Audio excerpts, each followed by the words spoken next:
मैं मुद्दे की बात करना चाहती हूं, क्योंकि आपका, आपके मंत्रियों का, आपके मित्रों का नाम एप्स्टीन की फाइल में है। असलियत यह है कि दुनिया भर में एप्स्टीन के खिलाफ एक्शन हो रहा है। इनके मुंह से क्या निकला? एक सड़क के लिए कह दिया गया, एक सड़क मुसलमानों के लिए नहीं। अरे 37 लाख एकड़ जमीन इस देश की कह दी गई ये सिर्फ मुसलमानों के लिए है, वक्फ बोर्ड एक्ट के अंतर्गत, और जिस पे उंगली रख दी जाएगी वो सिर्फ मुसलमानों की होगी। नमस्कार दोस्तों, आज हम एक ऐसी डिबेट का पहला हिस्सा लेकर आए हैं जो सिर्फ सवाल नहीं उठाती बल्कि सिस्टम को आईना दिखाती है। ये बहस लंबी है, गहरी है और इसलिए हमने इसे 3 हिस्सों में बांटा है। आज पहला पार्ट है और यकीन मानिए अंत तक आप कहीं जाने वाले नहीं हैं। चलिए शुरुआत करते हैं आपसे सुप्रिया जी। बहुत सी बातें हुई, डेली हम लोग भी बहस करते हैं, आप लोग भी प्रेस कॉन्फ्रेंस करते हैं, भारतीय जनता पार्टी भी प्रेस कॉन्फ्रेंस करती है, लेकिन क्या आपको लगता है कि देश में सब कुछ खराब ही हो रहा है या कुछ मोदी जी ठीक भी कर पा रहे हैं आपकी राय में? आपको, आपके दर्शकों को और सुधांशु जी को सबसे पहले तो मेरा नमस्कार, और जो लोग इसको टीवी पर देखेंगे उसको, उनको भी मेरा नमस्कार। मुझे नहीं लगता कि हम डूम्सडे सेयर हैं, लेकिन विपक्ष में होने के नाते और सबसे ज्यादा इस देश के नागरिक होने के नाते अगर कुछ गलत होता हुआ दिखता है तो चुप रहना अक्षम्य अपराध है। अगर सरकार देश विरोधी या नागरिकों के विरोध में फैसला लेती है तो उसकी कलई खुलनी चाहिए। अगर सवाल पूछना लोकतंत्र में बंद हो जाएगा तो यह देश लोकतंत्र नहीं रहेगा। मेरी शिकायत इस बात से है कि चाहे वो किसान हो, अगर अपने हक की बात करते हैं, सवाल पूछते हैं, उनको खालिस्तानी कह दिया जाता है। छात्र या प्रोफेसर कुछ बात करने लगे, वो टुकड़े टुकड़े गैंग के हो जाते हैं। अगर कोई दलित या ट्राइबल बात करने लगे, वो अर्बन नक्सल हो जाता है। कोई महिला अपने हक की बात करने लगे, वो लिबरल फेमिनिस्ट हो जाती है। तो मुझे लगता है ये जो लेबल्स देती है ये सरकार, अगर कोई प्रोटेस्ट कर दे तो उसके ऊपर जिस तरह का पुलिस फोर्स की बर्बरता होती है, मुझे पूरा विश्वास है आप उस पर अच्छे सवाल अभी पूछिएगा। मुझे लगता है लोकतंत्र में सवाल पूछने का, लोकतंत्र में आईना दिखाने का, लोकतंत्र में सरकार को जवाबदेही तय करने का अधिकार विपक्ष को है, इस देश को है। आज की तारीख में उस अधिकार पर प्रहार हो रहा है और उस पर मुझे गहना। सत्ता और सवाल यह टकराव नया नहीं है। इतिहास गवाह है कि जब जब सत्ता के खिलाफ आवाज उठी उसे दबाने की कोशिशें भी हुई। अक्सर विरोध, सवाल या आंदोलन को देशद्रोह और राष्ट्र विरोध जैसे भारी शब्दों से जोड़ दिया गया, लेकिन लोकतंत्र की बुनियाद ही सवाल पूछने पर टिकी है। सरकार की नीतियों की आलोचना करना, जवाब मांगना और असहमति जताना लोकतांत्रिक अधिकार है। लोकतंत्र में सही रास्ता यही है कि सरकार सवालों का जवाब तर्क और तथ्यों के साथ दे। लेवल लगाकर आवाज को चुप कराना समाधान नहीं बल्कि समस्या। जी, क्या आप अधिकारों पर प्रहार कर रहे हैं? और भारतीय जनता पार्टी के इतिहास को अगर हम पढ़ें तो ज्यादातर आप लोग विपक्ष में रहे और विपक्ष में आप लोगों ने भी आंदोलन करे, लेकिन ऐसा लगता है कि अब एकाएक आपको आंदोलनों से भी तकलीफ हो गई है। आप कहना चाहते हैं कि कोई भी कोई बात कहे वो सरकार विरोधी बात हो सकती है, लेकिन वो देश विरोधी भी है। इस नैरेटिव से आप सहमत हैं? ये बात सही है कि भारतीय जनता पार्टी बहुत लंबे समय तक विपक्ष में रही, तो लोकतंत्र का एक बहुत अहम स्तंभ है विपक्ष, और उसका सवाल पूछना सरकार को जवाबदेह बनाता है। सवाल पूछने से न सिर्फ नीति का बेहतर विश्लेषण होता है बल्कि जनता को भी सही जानकारी मिलती है। अगर हम विपक्ष के सवालों को रोक दें तो सत्ता बिना किसी जांच या संतुलन के चलने लगेगी, जो लोकतंत्र के लिए बेहद खतरनाक है। परिपक्व और प्रभावी विपक्ष की भूमिका कैसे निभाई जाती है, ये भारतीय जनता पार्टी को भली भांति आता है। हम याद दिलाना चाहते हैं कि 95 में अटल जी नेता प्रतिपक्ष के रूप में नरसिम्हा राव सरकार का पक्ष लेने के लिए यूएन में, जिनेवा में यूएन की कॉन्फ्रेंस में भारत का नेतृत्व करते हुए गए थे और लोगों ने आश्चर्य व्यक्त किया था और पूरा क्रेडिट नरसिम्हा राव सरकार को दिया। घर में आके लड़ाई लड़ी उसके बाद। परंतु यहां पर हमारा यह कहना है कि कभी कभी हम लोग जब बच्चे थे तो एक नेतृत्व करते हुए गए थे और लोगों ने आश्चर्य व्यक्त किया था और पूरा क्रेडिट नरसिम्हा राव सरकार को दिया। घर में आके लड़ाई लड़ी उसके बाद। परंतु यहां पर हमारा यह कहना है कि कभी कभी हम लोग जब बच्चे थे तो एक नारा होता था कांग्रेस का कि सरकार चलाना उन्हें आता है। अब सरकार चलाना आता या नहीं जनता ने दिखा दिया, पर मुझे लगता है विपक्ष का आचरण करना उन्हें भारतीय जनता पार्टी से सीखना चाहिए। वैसे मैं आज के इस रेफरेंस पे एक बात और बताना चाहता हूं। आज हम लास्ट वीक ऑफ फरवरी 2026 में हैं। आज एक बहुत बड़ी घटना की याद दिलाने वाली तिथि, ये कालखंड है। आज से ठीक 80 साल पहले लास्ट वीक ऑफ फरवरी 1946 में 16 फरवरी से शुरू हुआ था नेवी का रिवोल्ट, और यह वो सबसे बड़ा कारण बना था जिसकी वजह से भारत को आजादी मिली।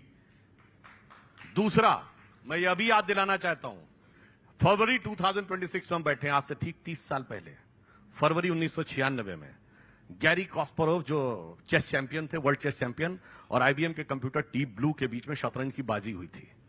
और उस समय हम कहीं नहीं थे, माने नहीं जाते थे हम कहीं डिजिटल में हैं। आज 30 साल के अंदर दुनिया आर्टिफिशियल इंटेलिजेंस तक पहुंची, भारत एआई समिट में लीड करता हुआ दिख रहा है, डिजिटल ट्रांजैक्शन में दुनिया का नंबर 1 का देश बना है। अगर देखा जाए तो आईफोन को मैन्युफैक्चरिंग में चाइना के बाद नंबर 2 का देश है। फॉक्सकॉन जो चिप बनाती है उसकी चाइना के बाहर की सबसे बड़ी फैक्ट्री भारत में लगी है। और आज हम यूपीआई वीजा को पीछे छोड़कर दुनिया में एक दिन में डिजिटल ट्रांजैक्शन करने वाला सबसे बड़ा देश बन गया है।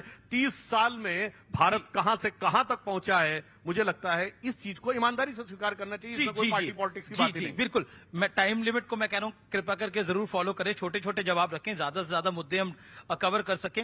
लेकिन सुप्रिया जी, अभी इसी भारत मंडपम में एक जब इंटरनेशनल एआई समिट था, एक बड़ा प्रोटेस्ट हुआ, और उस प्रोटेस्ट के दौरान युवा कांग्रेस के ऑफिस बियर्स ने एक हाफ नेकेड अर्धनग्न प्रदर्शन किया, जिसके बाद बहुत बड़ा विवाद खड़ा हो गया। क्या आपको लगता है आपके घटक दल भी उससे सहमत नहीं है? मैं एक एक करके उनका नाम लूंगा, लेकिन फिर लोकतंत्र को मजबूत रखने के लिए सबसे पहले जनता की सक्रिय भागीदारी जरूरी है। लोग सवाल पूछें, डिबेट में हिस्सा लें और अपने प्रतिनिधियों से जवाबदेही मांगे। इसके अलावा मजबूत विपक्ष, एक स्वतंत्र प्रेस और न्यायपालिका का संतुलित कामकाज भी जरूरी है। जब अलग अलग संस्थाएं मिलकर काम करती है तो लोकतंत्र और अधिक टिकाऊ और जवाबदेह बनता है।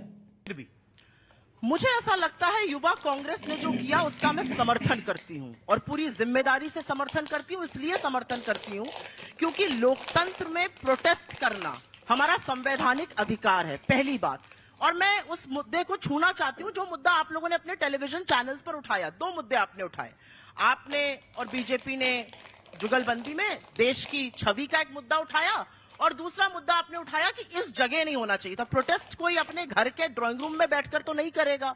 मुझे प्रोटेस्ट करना है तो मैं अपने घर के ड्राइंग रूम में बैठ के नारे लगा लूं, वो प्रोटेस्ट नहीं होता। Protest bye it's very nature ऐसी जगह होना चाहिए जहां पर उसकी चर्चा हो, जहां पर वो अट्रैक्ट करे। मैं प्रधानमंत्री मोदी का ही आपको हवाला दे देती हूं। कल प्रधानमंत्री जी इजराइल गए थे, इजराइल के सदन को संबोधित करने जा रहे थे। जब वो सदन में मौजूद थे तो इजराइल का पूरा विपक्ष वॉकआउट कर गया, और इसलिए वॉकआउट किया क्योंकि वो बेंजामिन नेतन्याहू का अपोज कर रहे थे, क्योंकि सुप्रीम कोर्ट के प्रेसिडेंट को नहीं बुलाया गया था। उन्होंने कहा हमारा मोदी जी से कोई ऑपोजिशन नहीं है। मुझे लगता है कि इजराइल के किसी मीडिया ने उनको देशद्रोही या ट्रेटर नहीं कहा, इजराइल की सरकार ने यह नहीं कहा कि इजराइल की छवि खराब हो गई, लेकिन हमारे यहां यह कहा गया। और मैं आपको एक बात इस पर और बताना चाहती हूं। किसने कहा? मैं आपको बता देता हूं। एक मिनट पहले मुझे मेरी बात खत्म करने दीजिए। हमेश जी, आपने कहा था कम टाइम है, मुझे अपनी बात खत्म करने दीजिए। आप कहते हैं देश की छवि, उसके 24 घंटे पहले एक आदमी ने वीडियो बनाया, ओम बिरला जी के साथ तमाम तस्वीरें हैं। उस आदमी ने वीडियो में कहा कि मैं नेता विपक्ष राहुल गांधी के घर में घुसकर उनको गोली मारूंगा, और उसके बाद 25 और कांग्रेस सांसदों को गोली मारूंगा। उस पर मुझे कोई विस्मय, कोई आक्रोश नहीं दिखा। आपके यहां कोई डिबेट नहीं दिखा, आपके यहां टिकर और टिप्पणी भी नहीं दिखी। यह बिल्कुल भी उचित नहीं है। लोकतंत्र में आलोचना और अविश्वास जताना एक संवैधानिक अधिकार है, लेकिन हिंसा या जान से मारने की धमकी देना किसी भी रूप में स्वीकार्य नहीं है। यह न सिर्फ कानून का उल्लंघन है, बल्कि लोकतांत्रिक प्रक्रियाओं के लिए भी बेहद खतरनाक है। हालांकि वह व्यक्ति गिरफ्तार हो चुका। मैं पूछना चाहती हूँ, देश की छवि उससे खराब हुई कि नहीं हुई? आज दिल्ली की सरहद पर एक सड़क पर कुछ सिरफिरों ने लिखा है, यह सड़क मुसलमानों के लिए नहीं है, नेशनल हाईवे पर। उससे देश की छवि खराब हो रही है कि नहीं हो रही है? दूषित पानी पीकर कर लोग मर रहे हैं, उससे देश की छवि खराब हो रही है कि नहीं हो रही है? इसी AI समिट में चीनी रोबोट लाया गया और उसका डिफेंस किया गया, उससे देश की छवि खराब हुई कि नहीं हुई? सैम ऑल्टमन का हाथ प्रधानमंत्री मोदी ने उठा दिया, उन्होंने हाथ उठाकर मुट्ठी बांध ली, उन्होंने कहा मुझे पता ही नहीं था, मैं कंफ्यूज हो गया, देश की छवि खराब हो रही है कि नहीं हो रही है? मेरा अपना मानना है कि देश की छवि खराब करने का काम हम तब करते हैं जब हम सवालों पर सवाल उठाते हैं। और एक छोटी सी बात मेरा एक सवाल है। हम दिल्ली शहर में रह रहे हैं, आप जवाब दीजिए। हम दिल्ली शहर में रह रहे हैं, दिल्ली में बड़ी दूषित हवा है, बहुत सारे लोग आक्रोशित थे, इंडिया गेट पर आए प्रदर्शन करने, उनको अर्बन नक्सल घोषित कर दिया गया, तुरंत हिरासत में ले लिया गया। एक उन्नाव की रेप पीड़िता, वो प्रदर्शन कर रही थी रात को 1 बजे, क्योंकि उसके जो परपिट्रेटर था कुलदीप सिंह सेंगर को बेल मिल गई थी, उसको गिरफ्तार कर लिया गया। अरावली को ध्वस्त करने के खिलाफ प्रदर्शन कर रहा है, उसको गिरफ्तार कर लिया जाता है। किसानों को मरने के लिए छोड़ दिया जाता है। पेपर लीक के खिलाफ जो बोलता है गिरफ्तार। मतलब इस देश में क्या प्रदर्शन करना पाप है? सवाल का जवाब आप ओके, लेकिन देखिए, आप बार बार बोल रही हैं, बीजेपी बार बार बोल रही है, बीजेपी बार बार बोल रही है, लेकिन अखिलेश यादव, आरजेडी, आदित्य ठाकरे, इसके अलावा आपकी पार्टी के नेता मार्केट अलवा जो वाइस प्रेसिडेंट कैंडिडेट थी, उन्होंने भी बोला ये जगह उचित नहीं थी। इस पर भी आप जरूर जवाब दीजिए। उन्होंने बोला, यानी आप सोचिए आपने कितनी बड़ी गलती करी होगी कि आपके घटक दल आपके साथ नहीं है। हर राजनीतिक दल का अपना नजरिया और रणनीति होती है। हालांकि इस विरोध के मूल में एक बड़ा सवाल था यूएसए ट्रेड डील, और कांग्रेस का मानना है कि ऐसे सवाल उठाना जरूरी है, भले ही अन्य दल अलग तरीके से प्रतिक्रिया दे रहे हों, क्योंकि लोकतंत्र में बहस और सवाल उठाना ही आगे का रास्ता दिखाता है। अमीर जी, स्वीकार करने में ज्यादा बेहतर होता है। मुझे आपसे ये उम्मीद नहीं थी कि आप बीजेपी की भाषा इस मंच पे बोलिएगा। मैं अखिलेश जी की भाषा बोल रहा हूं। गलती मत बोलिए उसको, बिल्कुल। हमने प्रदर्शन किया, हम उसकी जिम्मेदारी लेते हैं, मैं गलती बिल्कुल नहीं मानती हूं। गलती कहां हो रही है अब मैं आपको बताती हूं। 5 लोगों को गिरफ्तार किया गया, उनको बेल नहीं मिल रही है। 3 बजे रात को आप उन लड़कों के माता पिता को उठा रहे हैं। उदय भानु छिप की वाइफ के पीछे आप पड़ गए। आप हमारे काफी सारे साथी हैं जिनके बुआ के चाचा के घर जाके उन लोगों को उठा रहे हैं। ये क्या कर रही है दिल्ली पुलिस? यही दिल्ली पुलिस कार्रवाई कर रही है। कार्रवाई करी, किस बारे में कार्रवाई करी? क्या वो प्रोटेस्ट वायलेंट था? क्या वो प्रोटेस्ट वायलेंट था? मैं आपसे पूछना चाहता हूं। अलाउड नहीं था। अब वो अलाउड नहीं था। प्रदर्शन, एक मिनट, प्रदर्शन और प्रोटेस्ट अलाउ करके किया जाता। मतलब ये लड़के एक एप्लीकेशन लिखते, मोदी जी के ऑफिस जाते और कहते आपने इतनी खराब डील करी है, हम आपको कॉम्प्रोमाइज बुलाना चाहते हैं, हमें एप्लीकेशन पर स्वीकृति लिख के दे दीजिए, तब हम आकर भारत मंडपम में प्रदर्शन करेंगे। अगर आपकी बात मानूं तो आप चाहते हैं हम प्रदर्शन जंतर मंतर पे करके। न्यूज 18 ने टिकर नहीं चलाया। नहीं, हमने बिल्कुल टिकर चलाया। हमने बिल्कुल पूछना चाहती हूँ, हमने बिल्कुल टिकर चलाया। और वो ओम बिरला के साथ जिस व्यक्ति की आप जिक्र कर रही हैं, वो इस समय अरेस्टेड है, वो गिरफ्तार हो चुका है। अरेस्टेड नहीं है, वो बाहर आ चुका है। आपकी जानकारी, आपसे मैं सवाल पूछना चाहती हूँ। आप तो बड़े प्रबुद्ध पत्रकार हैं। लोकतंत्र में वायलेंस की कोई जगह नहीं। इन लड़कों ने कोई वायलेंस नहीं किया, इनके साथ बहुत वायलेंस हुआ। लेकिन उसी के 24 घंटे पहले जब एक आदमी बैठकर गोली मारने की धमकी देता है, गलत है। आपने डिबेट क्यों नहीं किया? बिल्कुल करी। आपने क्यों नहीं बोला? करेंगे नहीं, नहीं, बिल्कुल एक आपने अपनी जिम्मेदारी क्यों नहीं निभाई? बिल्कुल, हम तो अपनी जिम्मेदारी क्यों नहीं किया? हम तो अपनी जिम्मेदारी लगातार निभा ही रहे हैं और आगे भी निभाते रहेंगे। जब एक विपक्षी नेता को जान से मारने की धमकी दी जाती है तो यह केवल एक व्यक्तिगत हमला नहीं, बल्कि लोकतंत्र के लिए खतरा है।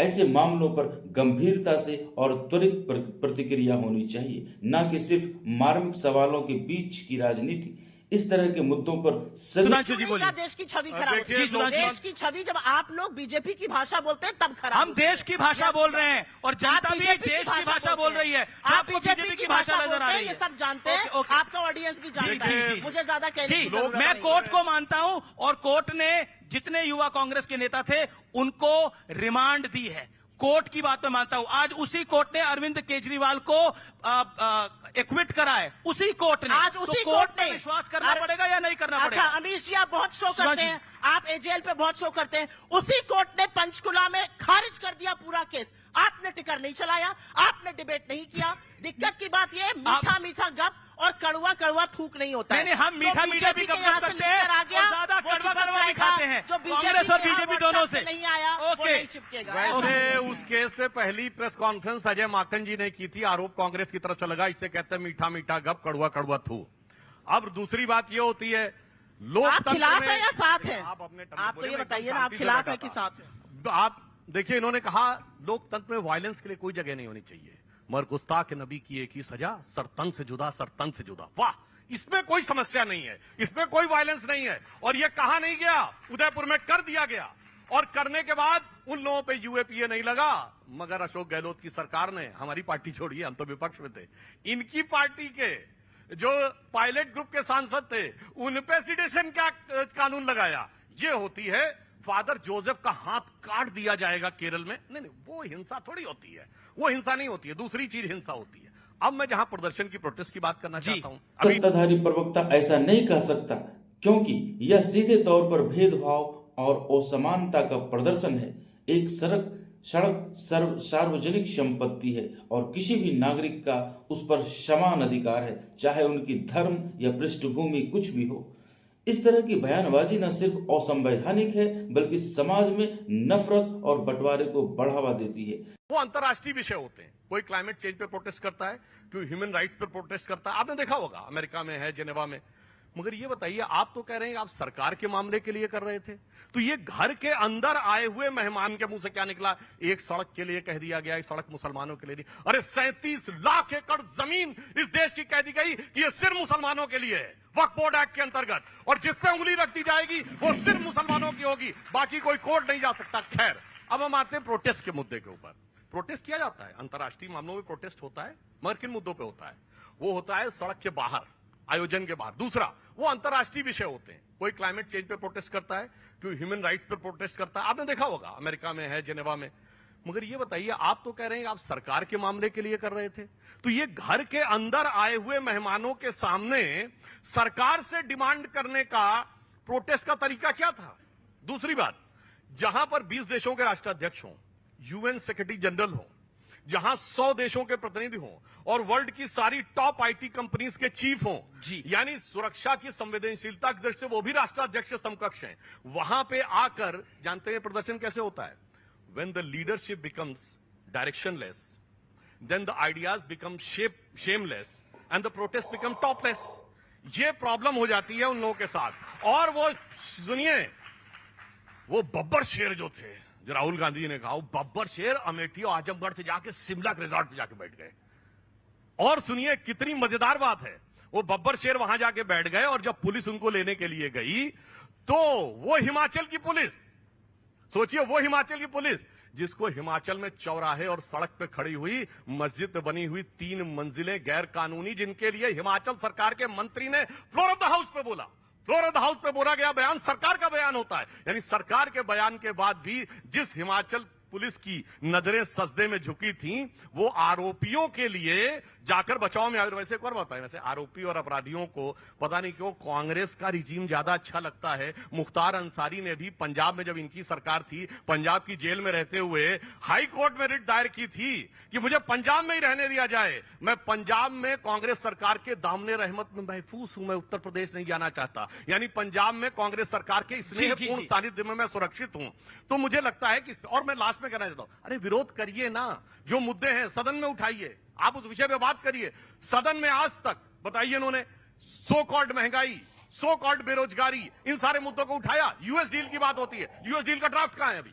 चलिए उससे पहले ईयू डील का ड्राफ्ट है क्या? वो नुआंसेस आते आते 2-3 महीने लगते हैं। अब बताइए यूएई की डील का है क्या? ये बताइए ऑस्ट्रेलिया की डील का है क्या? नॉर्डिक कंट्रीज की डील का है? कुछ नहीं। कोई सूरत बदलना मेरा मकसद नहीं है, मेरा मकसद हर कदम पे हंगामा होना चाहिए। ठीक है, शुक्रिया जी। जिस मंत्रमुग्ध होकर जैसे आप उनको सुन रहे थे, मुझे भी सुनिएगा, बस ये आपसे कह रही हूँ। जैसे आप उनको बिल्कुल मंत्रमुग्ध होकर सुन रहे थे, थोड़ा 10-15 सेकंड मुझे भी सुनिएगा बिना सवाल पूछे।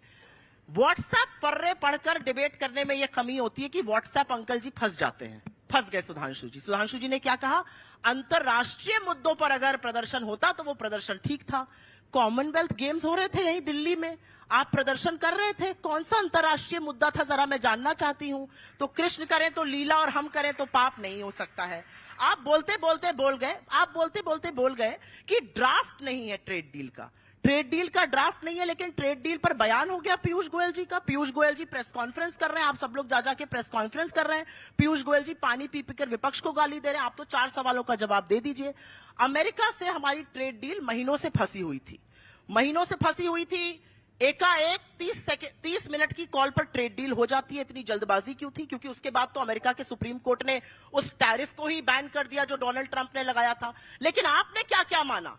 आपने बोला ठीक है हमारे ऊपर 18% टैरिफ लग रहा है, जो कि 3% से कम लगता था, 6 गुना हो गया टैरिफ।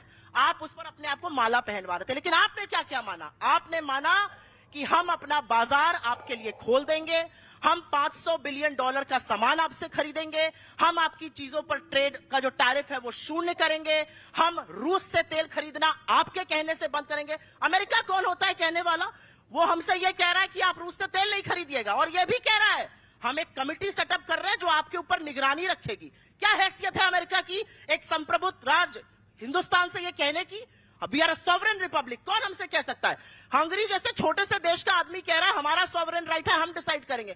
हम हाँ जी जी हजूर जो आप कह रहे हैं, हाँ जी क्यों? और अब मैं मुद्दे की बात करना चाहती हूं, क्योंकि आपका, आपके मंत्रियों का, आपके मित्रों का नाम एप्स्टीन की फाइल में है। असलियत यह है कि दुनिया भर में एप्स्टीन अगर के खिलाफ नैतिक एक्शन आधार हो पर रहा है। देखा जाए असलियत यह है तो कि फॉर्मर मोदी यूके गवर्नमेंट को एम्बेसडर जरूर पीटर इस मैंडलसन इस्तीफे से की लेकर मांग मैथ्यू करनी मैक्सवीन, चाहिए ताकि वहां का पारदर्शिता जो रॉयल बनी फैमिली रहे का आदमी और एंड्रू भरोसा है, बना रहे। अमेरिका में जनता को लैरी यह समर्स, दिखाना जियो जरूरी ईतो, है कि सत्ता में फिनलैंड, बैठे लोग नॉर्वे, भी जवाबदेह इजराइल, हैं वहां और तक जब लोगों तक के पूरी इस्तीफे जांच हुए, न वहां हो तक लोगों तब के तक खिलाफ जिम्मेदार कानूनी शिकंजा पदों हुआ है। पर हमारे उनका यहाँ एक बने रहना मंत्री नैतिक रूप स्टेज से पर बैठ के ठीक कहता है। है यार कुछ किया होता तो बताता, मैं तो इसी सब में फंसा रहेगा। असलियत यह है कि दुनिया भर में एप्स्टीन के खिलाफ एक्शन हो रहा है। असलियत यह है कि फॉर्मर यूके एम्बेसडर पीटर मैंडलसन से लेकर मैथ्यू मैक्सवीन, वहां का जो रॉयल फैमिली का आदमी एंड्रू है, अमेरिका में लैरी समर्स, जियो ईतो, फिनलैंड, नॉर्वे, इजराइल, वहां तक लोगों के इस्तीफे हुए, वहां तक लोगों के खिलाफ कानूनी शिकंजा हुआ है।